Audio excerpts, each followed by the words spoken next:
شغل عجیب بازیگران ایرانی که به خارج مهاجرت کردند. فریبرز عرب‌نیا، ایشون به کانادا مهاجرت کرده و شغلش بیماربر یا یه جورایی میشه گفت راننده بیمار هستش. البته ایشون از شغلش کاملا راضیه.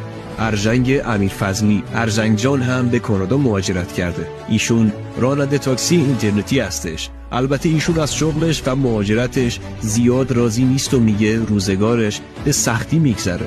میشکا آسایش، خانم آسایش به پاریس مهاجرت کرده.